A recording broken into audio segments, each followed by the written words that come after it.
ఈ సంవత్సరం గత సంవత్సరంతో పోలిస్తే అయ్యప్ప మాలలు భక్తులు చాలా మంది ఎక్కువ శాతం వేయడం జరిగింది. ఇవాళ గత సంవత్సరంతో పోలిస్తేనే ఈ సంవత్సరం చాలా మంది మాలలు వేయడమే కాకుండా నగర సంకీర్తనలు, పడి పూజలు ఇలాగా మొత్తానికి వరంగల్ నగరమే కాకుండా వరంగల్ ఉమ్మడి జిల్లాలో మొత్తం కూడా అయ్యప్ప నామస్మరణతో మారుమ్రోగిపోతుంది. చూస్తున్నాం ఇలా ఈ కార్యక్రమంలో మంత్రి ఏదైతే అటవీ శాఖ దేవాదాయ శాఖ మంత్రి కొండ సురేఖ కూడా పాల్గొన్నారు. అందరూ కూడా భక్తి శ్రద్ధలతో ఇవాళ అయ్యప్ప స్వామిని వేడుకుంటూ ఆయన తన్మయత్వం లోపల భక్తులందరూ కూడా లీనమై చేస్తున్న పరిస్థితి, పూజలు చేస్తున్న పరిస్థితి. ఇవాళ ఫోర్ట్ వరంగల్లోని నగర సంకీర్తనలో ఇలా అయ్యప్ప స్వామిని పల్లకి సేవలో ఇలా అయ్యప్ప భక్తులందరూ కూడా కొనియాడుతున్న పరిస్థితి చూస్తున్నాం. మారుమ్రోగిపోతుంది. ఎక్కడ చూడు అయ్యప్ప నామస్మరణ, స్వామి శరణం అయ్యప్ప అంటూ అందరు కూడా ఇవాళ మారుమ్రోగిపోతున్న పరిస్థితి. భక్తితో అందరు కూడా నగర సంకీర్తనలో పాల్గొన్న పరిస్థితి. కొత్తగా పదవి బాధ్యతలు చేపట్టిన అనంతరం ఈ విధంగా కొండ సురేఖ అయ్యప్పల స్వాముల సేవలో పాల్గొనడం అనేది ఇక్కడ ఉన్న అయ్యప్పలందరికీ కూడా చాలా ఆనందం ఇస్తున్న పరిస్థితి చూస్తున్నాం. ఇక్కడ అడుగడుగున కూడా హారతులతో అక్కడ స్వాములు చేస్తున్న పూజలు అందరినీ కూడా ఆకట్టుకుంటున్న పరిస్థితి చూస్తున్నాం. అందరు కూడా భక్తి శ్రద్ధలతో ఇవాళ అయ్యప్ప స్వాములు ఆ పూజలో పాల్గొని తన్మయత్వానికి గురవుతున్నారు. చూస్తున్నాం ఇక్కడ స్వాములు ఉన్నారు, వాళ్ళ మాటల్లో తెలుసుకునే ప్రయత్నం చేద్దాం. స్వామి చెప్పండి, ఎన్ని సంవత్సరాలు అవుతుంది మీరు మాలేసి? ఈ భక్తి ఇదంతా ఈ ప్రాసెస్ ఎప్పటికి చేస్తుంటారా? స్వామి 18 సంవత్సరాలు అవుతుంది మాలయ బట్టి. ఈ 18వ సారి ఏంటని చెప్పంటే పెద్ద ఎత్తున పడి పూజ పెట్టి ప్రధానంగా ఈ సంవత్సరం జరిగే పూజ మాత్రం ప్రత్యేకమైన పూజ ఏందని చెప్పారంటే వరంగల్ తూర్పుకు పట్టినటువంటి శని పోవాలని చెప్పిన ఉద్దేశంతో ఈరోజు ప్రత్యేకంగా అయ్యప్ప స్వామిని కొలుస్తూ ఒక మంచి నాయకులు రావాలని చెప్పి, ఒక మంచి నాయకురాలు కావాలని చెప్పని కోరుతున్న సందర్భం లోపల మాకు కొండ సురేఖ మేడంను ఆ భగవంతుడు ఇక్కడ వరంగల్ తూర్పు పంపించండి మేము అనుకున్నాం. ఈసారి దీక్ష మొత్తం కూడా ఏంటని చెప్పంటే భారీ మెజార్టీతో మా కొండ సురేఖ గెలవాలని చెప్పిన ఉద్దేశంతో మా స్వాములంతా పూజ చేసినాం. గెలిచిన తర్వాత మంత్రి కావాలని చెప్పని మంత్రి అయితే నగర సంకీర్తన కార్యక్రమం పెడదామని చెప్పిన ఉద్దేశంతో ఈ రోజు ప్రత్యేకమైన పూజ ఏందని చెప్పంటే మంత్రిగా మా అదృష్టం ఏందని చెప్పంటే దేవాదాయ శాఖ మంత్రిగా అయ్యి ఈ వరంగల్లో తూర్పులో ఉన్నటువంటి ఏదైతే మాట ఇచ్చిందో అన్న గెలిచిన తర్వాత ఫస్ట్ కిలా వరంగల్కే వస్తా అని చెప్పన్నారు. అన్న మాటను కాపాడుకున్నది ఎవరని చెప్పంటే కొండా దంపతులే. అన్న మాట ప్రకారమే ఈ రోజు గెలిచిన తర్వాత బాధ్యతలు స్వీకరించిన తర్వాత ప్రధానంగా మా కిలా వరంగల్ కచ్చిళ్ళు, మా కిలా వరంగల్ ప్రజల అదృష్టం అని చెప్పని మేము భావిస్తున్నాం. ఎందుకంటే ఈ సందర్భంతో ఇప్పటి నుంచి కిలా వరంగల్ లోపల ఉన్న దేవాలయాలన్నీ కూడా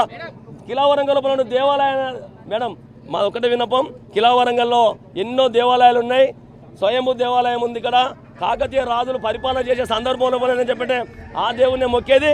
కొంచెం అభివృద్ధి మీ హయాంలో జరగాలని చెప్పని మీ వెనకాలనే మేడం మీ వెనకాలనే మొత్తానికైతే భక్తులంతా కూడా ఇవాళ మంత్రిగా, అది కూడా దేవాదాయ శాఖ మంత్రిగా రావడం అనేది చాలా ఆనందం వేస్తుందని చెప్పి చెప్తున్న పరిస్థితి. అందరూ కూడా భక్తి శ్రద్ధలతో ఆ స్వామివారిని వేడుకుంటూ మంత్రి గారు ఇక్కడ స్వయంగా ఉండడం వల్ల ఆ మేడంని కూడా వారు ఈ ఆలయాల అభివృద్ధి చేయంగా ఆమెను ఇవాళ కోరుతున్న పరిస్థితి చూస్తున్నాం. హారతులన్నీ కూడా చాలా ఘనంగా మేడంకి, అటు ముఖ్యంగా అయ్యప్ప స్వామికి స్వాగతం పలుకుతూ ఇలా మంగళ హారతుల మధ్య ఇవాళ నగర సంకీర్తన అనేది కొనసాగుతుంది. అందరూ కూడా చాలా భక్తి శ్రద్ధలతో స్వాములంతా కూడా ఈ కార్యక్రమంలో పాల్గొనడం చాలా ఆనందమవుతుందని చెప్తున్నారు. మేడం చెప్పండి, ఎలా అనిపిస్తుంది నగర సంకీర్తనలో పాల్గొనడం? చాలా హ్యాపీగా ఉందండి. నేను వరంగల్ తూర్పు నుంచి శాసనసభ్యురాలుగా ఎన్నిక కావడానికి ఇక్కడ అయ్యప్పలు మాల వేసి ఏదైతే నేను గెలవడమే కాకుండా మంత్రిగా ప్రమాణ స్వీకారం చేసి రావాలని చెప్పి మంత్రిగా ప్రమాణ స్వీకారం చేసి రావాలని వాళ్ళు కోరుకున్నారు.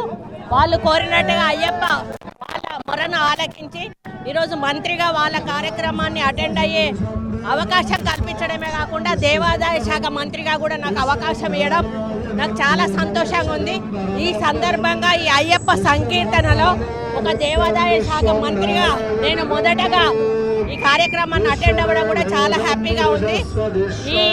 ఈ యొక్క ఏదైతే ఉందో అయ్యప్పల యొక్క ఆలోచనలు, వారి యొక్క అభిప్రాయాలు అవన్నీ కూడా అనుకూలంగా ముందుకెళ్లే విధంగా నాకు కూడా సహకరిస్తూ ఈ అయ్యప్ప స్వామి నన్ను కూడా ముందుకు నడిపిస్తాడని అన్ని విధాల సక్సెస్ అయ్యే దిశగా నన్ను ముందుకు నడిపించాలని కోరుకుంటాను. గత ప్రభుత్వం వచ్చి చూస్తే పండుగలకు చాలా ప్రయారిటీ ఇచ్చినట్టుగా చెప్పుకుంది. మీ ప్రభుత్వం కూడా పండుగలకు 100% అండి. మా ఒక్క పండుగలే కాదు, మైనారిటీ కానీ క్రిస్టియన్స్ కానీ అన్ని మతాల పండుగలకు కూడా గౌరవిస్తూ మా ప్రభుత్వం కూడా వారికి అన్ని రకాల ఏర్పాట్లను చేస్తూ వాళ్ళకి అన్ని రకాలుగా పండుగలను సెలబ్రేట్ చేసుకునే అవకాశం కల్పిస్తారు.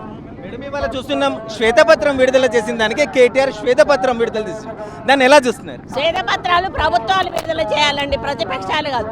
ప్రతిపక్షాలు ఏవైనా కూడా కల్పితాలు ఉంటాయి, అధికార పక్షం చేసింది వాస్తవాలు ఉంటాయి. ఈరోజు వాళ్ళు చేసిన తప్పులను కప్పిపుచ్చుకోవడానికి ప్రతిపక్షాలు ఆ నెంబర్ గేమ్ను ప్రజలకు చెప్పే విధంగా వాళ్ళు చేసిన తప్పులను కప్పిపుచ్చుకునే విధంగా ఆ నెంబర్ గేమ్ తోటి వాళ్ళు శ్వేతపత్రం విడుదల చేశారు.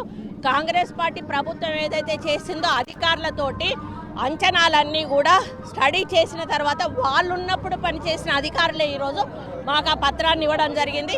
కాబట్టి 100% అసెంబ్లీలో మేము ఏదైతే ప్రజెంటేషన్ ఇచ్చామో అది 100% కూడా నిజం. మేడం ఇవాళ ప్రజావాణి కార్యక్రమం చాలా గొప్పగా అందరిని ఆకట్టుకుంటుంది. అలాగే మీరు ఇక్కడ వరంగల్ జిల్లాలో కూడా ప్రారంభించనున్నారు. మేము ప్రతి మండే గ్రీవెన్స్ ఉంటుంది కదండి, ఆ గ్రీవెన్స్లో నేను ఎప్పుడు ఇక్కడ ఉన్నా కూడా 100% గ్రీవెన్స్లో నేను కూడా పార్టిసిపేట్ అవుతాను. రైట్, చూస్తున్నాం ఇవాళ మంత్రి గారు అయితే చెప్తున్న దాని పరిస్థితిని బట్టి వరంగల్ ప్రజల సంక్షేమం ముఖ్యంగా ఆచరణలో తీసుకుంటాం. ఇవాళ ప్రతిపక్షాలు ఏదైతే నెంబర్ గేమ్తో మోసం చేసే ప్రయత్నం చేస్తుంది, శ్వేతపత్రం పేరుతో మేము ప్రజల ముందు ఏం జరుగుతుంది, ఎంత లోటు బడ్జెట్ తీసుకొచ్చారనే విషయాన్ని పెడితే వాళ్ళు శ్వేతపత్రం ద్వారా ఇవాళ నెంబర్ గేమ్తో ప్రజల్ని మోసం చేసే పరిస్థితి ఉంది అని చెప్పి చెప్తున్నారు. అది గమనించాలని కూడా చెప్తున్నది. అలాగే ఇవాళ దేవాదాయ శాఖ మంత్రిగా నాకు ఈ అవకాశం రావడం అనేది చాలా ఆనందదాయకంగా ఉంది. అలాగే ఈ నగర సంకీర్తనలో చూస్తున్నాం, ఇక్కడ అందరూ కూడా మహిళలు, అయ్యప్ప స్వాములు అందరూ కూడా నగర సంకీర్తనలో పాల్గొని చాలా భక్తి శ్రద్ధలతో స్వామిని కొనియాడుతూ ఇవాళ భక్తిగా మొత్తం ఆధ్యాత్మికంగా పాల్గొని ముందుకు నడుస్తున్న పరిస్థితి. కెమెరామెన్ రాజుతో నరేందర్, RTV న్యూస్, వరంగల్. మరిన్ని వీడియోస్ కోసం ఛానల్ ని సబ్స్క్రైబ్ చేయండి, లేటెస్ట్ అప్డేట్స్ కోసం వాట్సాప్ ఛానల్ ని ఫాలో చేయండి అండ్ లింక్ డిస్క్రిప్షన్ లో ఉంది.